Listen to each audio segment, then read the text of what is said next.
Hello बच्चों, ये periodic classification of elements का सॉल्यूशन वीडियो है। इससे पहले आपको एक पार्ट मिला था जिसमें आपसे क्वेश्चंस पूछे गए थे, 10 क्वेश्चंस पूछे गए थे और उन 10 क्वेश्चंस का सॉल्यूशन आएगा। तो पहला क्वेश्चन आपसे ये पूछा गया था, element having same valence electron are place in same group but there is an exception with.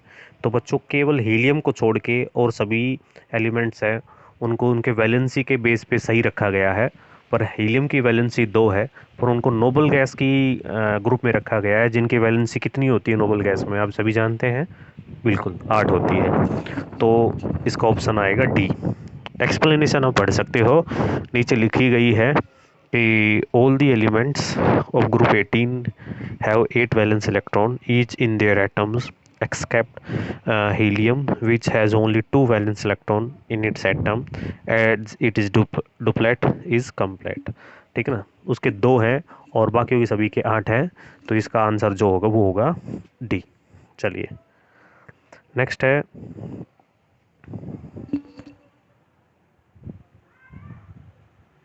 Next पूछा गया था बच्चों आपसे, element having same valence electron are place in group but there is an exception with. Sorry बच्चों, ये मैं दोबारा बोल गया।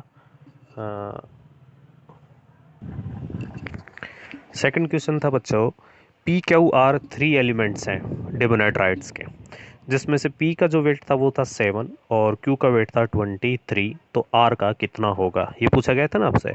तो मैंने आपसे बताया था वो उसका मीन वेट होगा, एवरेज होगा। तो एवरेज में क्या करते हैं, जो दे रखे हैं ना उनको वेट को ऐड कर लेते हैं और उसको डिवाइड कर देते हैं बच्चों कितने से, 2 से।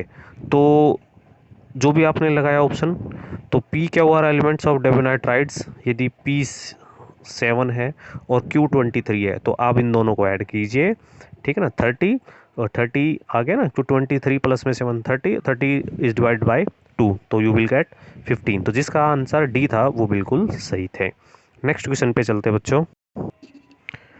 नेक्स्ट क्वेश्चन आपसे पूछा गया था, which element was discovered after Mendeleev give the periodic table.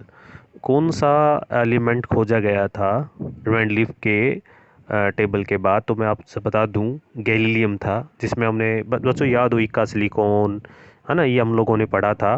तो वो गैलीलियम था, मैग्नीज नहीं था, एल्युमिनियम भी नहीं था और ये ऑप्शन डी भी नहीं था, गैलीलियम ही था जो कि मेंडलीफ पीरियोडिक टेबल के बाद खोजे गए। 3 एलिमेंट खोजे गए थे पर अभी यहाँ पे उनमें से वो केवल एक ही है, वो है गैलीलियम। तो इसका ऑप्शन आएगा ए। नेक्स्ट था बच्चों, यदि कोई एलिमेंट है जिसका एटॉमिक नंबर 3 है तो बच्चों वो तो लिथियम ही होगा, और 17 है तो Cl होगा। तो बस वो 2 होने चाहिए, लिथियम और क्लोरीन, तो ऑप्शन बी में ही है। औरों में तो बच्चों फिर ऑप्शन में ही नहीं आते, तो जिनका ऑप्शन बी था वो बच्चे भी ठीक थे। क्यों? क्योंकि मैंने आपसे बता रखी हैं ये बातें।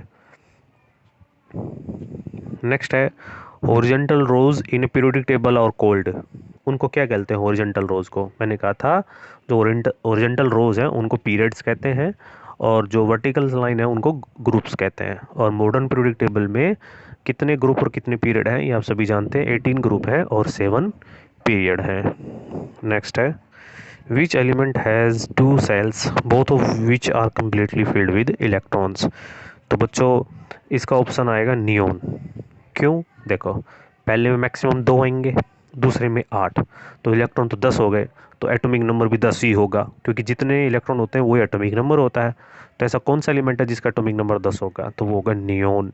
तो ऑप्शन ए सही था, जिस बच्चे ने भी इसका चूज़ किया था ऑप्शन को। नेक्स्ट है, बड़े ध्यान से देखना है बच्चों अब ये, answer the questions on the basis of the following table, which element most metallic, metallic character कौन सा। तो मैंने कहा था 70 और 18 में तो कुछ देखना ही नहीं है, तो हमारा ऑप्शन होगा सी। क्यों? कि जब हम टेबल में ग्रुप के अंदर ऊपर से नीचे जाते हैं तो एटॉमिक साइज बढ़ता है, एटॉमिक साइज बढ़ने से इलेक्ट्रॉन का जो लॉस होता है वो बड़ा ईज हो जाता है, आसानी हो जाती है, और जितना ईज होगा इलेक्ट्रॉन लॉस का उसका मेटलिक करैक्टर भी उतना ही ज़्यादा मिलेगा। या यूँ याद रख सकते हो, जितनी बड़ी साइज एलिमेंट, जितना साइज होगा मेटल में उतना आसानी से इलेक्ट्रॉन को ईज कर देगा, दे देगा, और उसका मेटलिक करैक्टर भी ज़्यादा मिलेगा। तो जिस बच्चे का ऑप्शन डी था वो सही है। एक्सप्लेनेशन देख सकते हैं, the elements on the left hand side are most metallic and as we go down group the metallic character of element increase. ठीक है ना, ये बातें मैंने आपसे बताई हुई हैं। So element C has the highest metallic character. Next है, answer the questions on the basis of the following table, which atom is the largest. तो देखो लार्जेस्ट तो सही बात है, नॉन मेटल्स में तो क्या होगा, तो वो तो देखना ही नहीं है क्योंकि उनमें तो घटेगा साइज, है ना, तो वो तो 17 और 18 में नहीं होगा। मेटल्स में बेटा ऊपर से जब नीचे जाते हैं तो साइज बढ़ता है, तो बेस्ट तो फिर तो इसका तो ऑप्शन हमें पहले मिल गया, C. The element on the left side have the largest atomic size and as we go down the group the atomic size increase, therefore C has the maximum atomic size. Next है बच्चों, answer the questions on the basic of following table, which element is highly electronegative।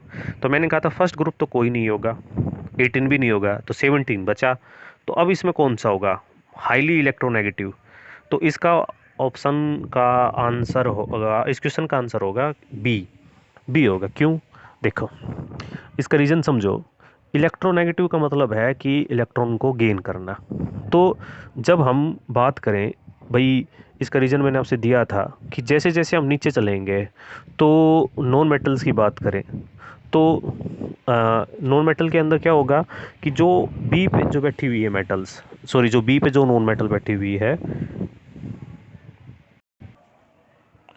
तो बच्चों हाँ मैं वहाँ पे शायद आपको एक माफ़ी चाहूँगा, एक बात गलत बोल गया, शायद नॉन मेटल में भी साइज़ वो घट गया, नॉन मेटल में भी साइज़ ऊपर से नीचे बढ़ता है, क्योंकि एक ट्रेंड बोला जाता है कि मेटल हो या नॉन मेटल ऊपर से नीचे आने पर साइज़ बढ़ता है। ठीक है ना, तो पर साइज़ किसका बड़ा होगा, नॉन मेटल का या मेटल का, तो उधर मेटल्स का होगा, इसलिए वहाँ पे, क्योंकि आप ये पूछोगे फिर उधर क्यों नहीं आया ऑप्शन, है ना, 17 में डी क्यों नहीं आया, आपने फर्स्ट का सी क्यों लिया, वो इसलिए क्योंकि इसका साइज़ इसके कंपैरिजन में बड़ा है, ए का साइज सी का साइज़ डी से बड़ा है, इसलिए वहाँ पे हमने किसके साथ ऑप्शन पे चूज़ किया था, सी ऑप्शन को चूज़ किया था। अब आता है कि हाँ, तो मैं आपसे बात कर रहा था कि इनमें से किसका हाईली इलेक्ट्रोनेगेटिव नेचर होगा, तो सीधी बात है नॉन मेटल का होगा। अब बी होगा या डी होगा, देखो जब हम ऊपर से नीचे जाएंगे तो साइज़ बढ़ता है, चाहे वो मेटल हो या फिर वो नॉन मेटल हो, तो जब नॉन मेटल का साइज़ बढ़ गया, है ना, तो वो इलेक्ट्रॉन जो आएगा वो न्यूक्लियस से बहुत दूर होगा, क्योंकि साइज तो बढ़ गया, तो इलेक्ट्रॉन का जो अट्रैक्शन होगा न्यूक्लियस के रिगार्डिंग वो कम हो जाएगा, तो इलेक्ट्रॉन को लेगी ही नहीं, और जब इलेक्ट्रॉन को लेगी नहीं तो उसका इंटरेस्ट कम हो गया, तो हम उसका इलेक्ट्रोनेगेटिव नेचर है वो भी क्या हो जाएगा, डिक्रीज हो जाएगा, तो इसका ऑप्शन आपका बी होगा। ठीक है ना, क्योंकि ज़्यादा तो फिर बी का होगा, डी का तो कम होगा, तो वही आपसे पूछा था। लास्ट क्वेश्चन है, answer the questions on the following on the basis of the following table, name the family of HAC। बच्चों ये एल्कली मेटल है, फर्स्ट है वो एल्कली है, और है ना दूसरी है वो एल्कलाइन अर्थ मेटल बोली जाती हैं। The element of group first are called alkali metals as they have one electron in their outermost shell. इन सभी के वैलेंस में कितने होते हैं, एक, and readily lose that electron to form positive, और ये बहुत उत्सुक होते हैं कि जल्दी से खोके कौन सा चार्ज बनाए अपने ऊपर, प्लस बनाए। तो जिन बच्चों का सारे ठीक थे भाई, उनको बहुत ही शाबाशी है मेरी ओर से कि भाई उन लोगों ने बहुत अच्छी मेहनत की भाई, ठीक है ना, क्योंकि थोड़ा सा टफ लेवल था ये, ठीक है ना। तो मिलते हैं बच्चों एक नए टेस्ट के साथ, जब तक अपनी भी पढ़ाई जारी रखिएगा, ठीक है बच्चों, ओके, थैंक यू।